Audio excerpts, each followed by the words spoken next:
Rainn Wilson played the iconic Dwight Schrute on The Office for 9 seasons, and now he's helping people get in touch with their inner gurus with his new book, Soul Boom Workbook, Spiritual Tools for Modern Living. Please welcome back Rainn Wilson.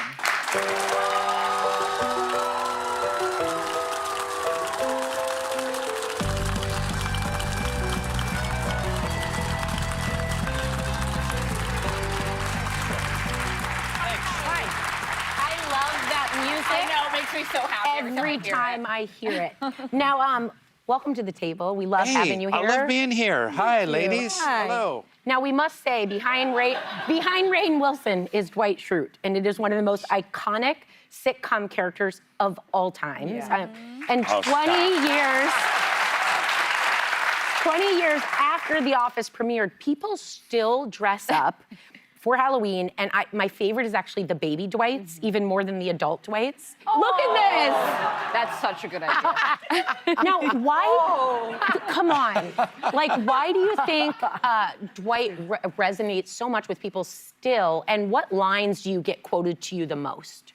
Oh my goodness, great questions. Yeah, you know you've made it in kind of in iconic TV characters when you're a Halloween costume every year. And people think that no one has ever dressed up that way, so they'll show me like, my niece went as Dwight. I'm like, oh, that's amazing. Not knowing I see thousands of those photos every year. But yeah, I don't know. You know, the show resonates because there's a heart to it. Yeah. You know, you laugh plenty, but you love the characters. And I think people respond like, Dwight is an idiot, and he's annoying, and he's a little over the top. But I love him. But you love him, Yeah. and everyone has a Dwight in their life. In their office, yes. Yeah. Yes. Yeah, 100%. Well, there are so many interesting aspects to Dwight, including his background that he's Amish, which I understand wasn't originally in the storyline and you helped come up with. Yeah, I had an improvisation early on. I think it was in the audition process. I said, my name is Dwight Schrute. My father's name is Dwight Schrute. His father's name, Dwight Schrute, Amish. And they write it down on a little card and stuck it on the wall. Wow. Dwight, Amish, question mark. And it Amazing. sat up there for a couple years before they kind of went down that storyline. Really? Wow. Yeah. Wow. So Yeah.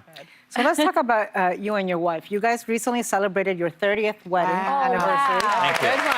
And Good one. you first met in college, but you didn't reconnect until a few years later. So how did that happen? Yeah, we were in a college acting class together, and there was always a little vibe, you know.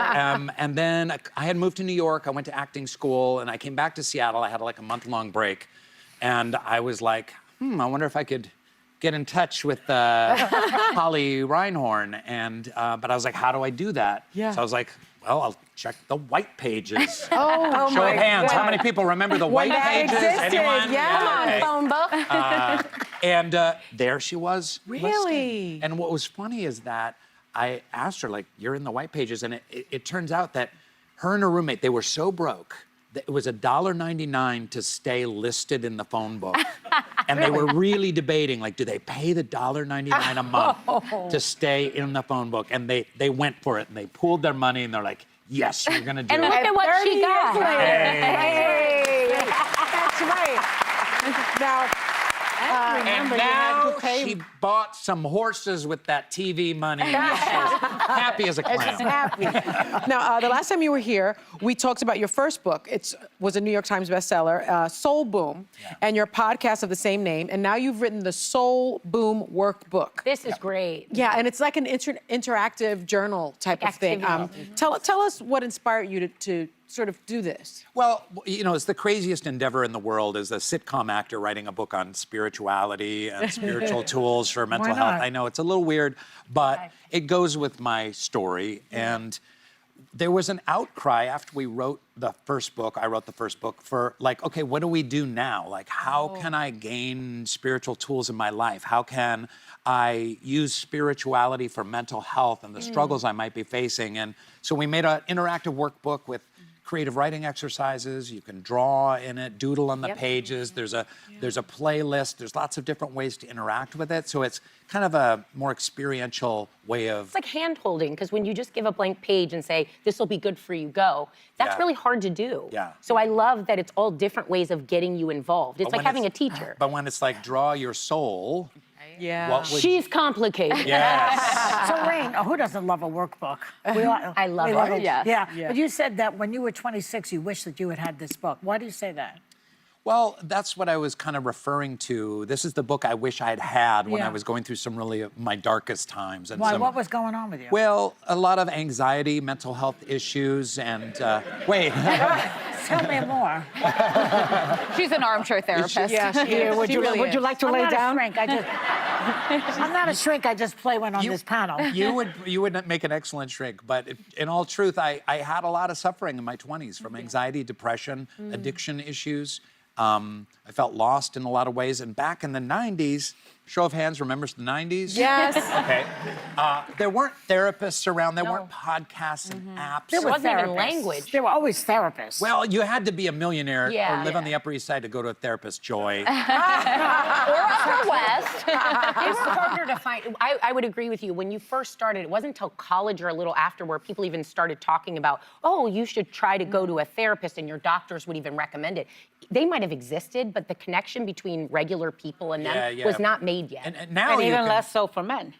Oh yeah, Right, absolutely. yeah. Right. So the only route I knew to take was to investigate spirituality, meditation, prayer practice, to read the Bible, to read the Buddha, and those tools that I gained during that dark time is something I wanted to pass on and share personally, and it's an area of study for me. So I'm so excited for this workbook to hit the stands. Well, you recently posted this photo of yourself around age 14, and I think it's only fair. You asked me to draw my soul, so I want to know, what is teenage Rainn like? Oh my goodness gracious. Well, this was right before I made the transition from all around total nerdy geek. I was on the chess team. Good for That's you. good. That's I love sexy. that. Model United Nation. Oh, yeah. Yes, I did not Model see United her. Nation. Pottery you. Club. Sexy, sexy. Come on. Yeah. Well, No, wait, so you transitioned from geek to what? to drama geek. So then I joined the drama club and tried out for the plays, and I started telling jokes and doing improvisations, and it made the girls laugh, and they invited me to sit at their lunch table. Oh. And I gave up the chess and the bassoon. I'm like, screw that. I'm all in on the acting. I love that. And You know, made a living at it. women are suckers for funny guys. We are. Joy The always opposite, says that. the opposite doesn't always work. Funny women don't exactly come across Well, you as... don't get to 30 years without a lot of laughing. That is true. And I do appreciate a funny woman. Here's to the funny women. Yeah. Yes, here. Soul Boom Workbook is out now, and you can scan the QR code on the screen to buy it. And members of our audience are going home with a copy.